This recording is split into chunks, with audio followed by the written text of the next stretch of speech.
Histoire de la déesse mère Yoruba, déesse de la rivière. Les Yoruba sont une tribu d'Afrique de l'Ouest résidant dans le pays Yoruba comprenant le Nigeria, le Ghana, le Bénin et le Togo. Cependant, la mythologie Yoruba ne se limite pas à l'Afrique de l'Ouest mais a été introduite en Amérique centrale et du Sud notamment à Cuba, à Trinité-Tobago et au Brésil. Le mélancolique, déesse, accrochée. Yemoja est la fille d'Obatala, la déesse de l'eau et la déesse de la rivière Ogun.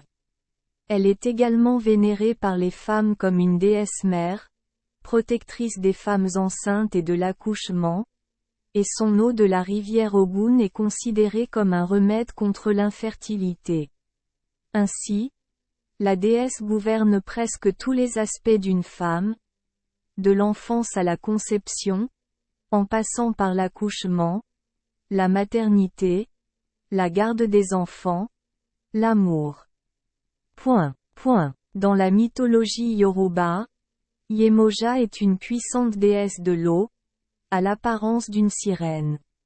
Elle réside dans la rivière Ogun, le plus grand fleuve du pays Yoruba, dans l'actuel Nigeria, mais son pouvoir s'étend à travers les rivières, ruisseaux, criques, et toutes les sources d'eau douce qui forment des cours d'eau.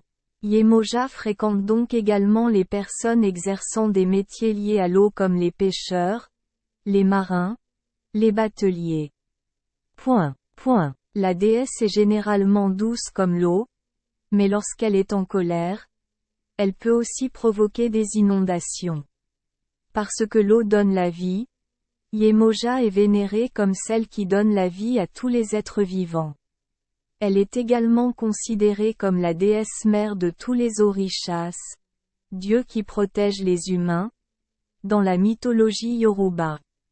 Selon la légende, Yemoja aurait eu des relations sexuelles avec de nombreux autres orishas, dieux, mâles tels qu'Obatala, Oker, et Rinl. Et aurait ensuite élevé de nombreux enfants. Cela faisait s'affaisser et allonger ses seins déjà rebondis. Est-ce la même chose qu'au Vietnam? Ayant une personnalité sensible et taquinée par d'autres orishas, Yemoja était si triste qu'elle s'est fondue dans la rivière Ogun dans sa ville natale. Il existe également d'autres théories selon lesquelles son mari, également son frère, est le dieu du volcan Agayou et son fils est Oringun. En grandissant, Oringun est devenu corrompu, a trahi son père et a violé sa mère. Il a tenté de violer à nouveau sa mère, mais elle s'est enfuie dans les montagnes et a maudit son fils à mort.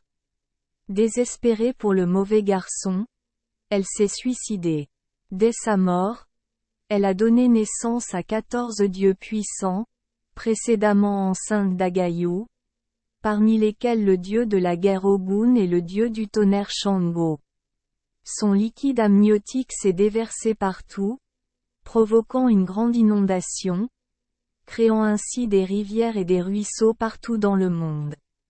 Yemoja fut la première déesse mortelle enceinte au monde. Le symbole de Yemoja est le cori. La déesse est également associée au chiffre 7, représentant les 7 mers. Par conséquent, les disciples de Yemoja porteront 7 bracelets en argent et une longue robe bleu-blanc à 7 épaisseurs pour lui rendre hommage. Son nom suivait le flux des esclaves trafiqués vers les Amériques et était leur protectrice pendant le voyage. Merci les enfants des Esperluette Croisillon 39. Avoir écouté des contes de fées au jour Esperluette Croisillon 39. 8. Espérons que les histoires apporteront aux enfants des moments heureux et significatifs. Si vous aimez notre chaîne, veuillez appuyer sur le bouton S Esperluette Croisillon 39. Abonner, pour ne manquer aucune histoire intéressante. Je vous souhaite une bonne nuit de sommeil et de beaux rêves. Rendez-vous dans la prochaine histoire.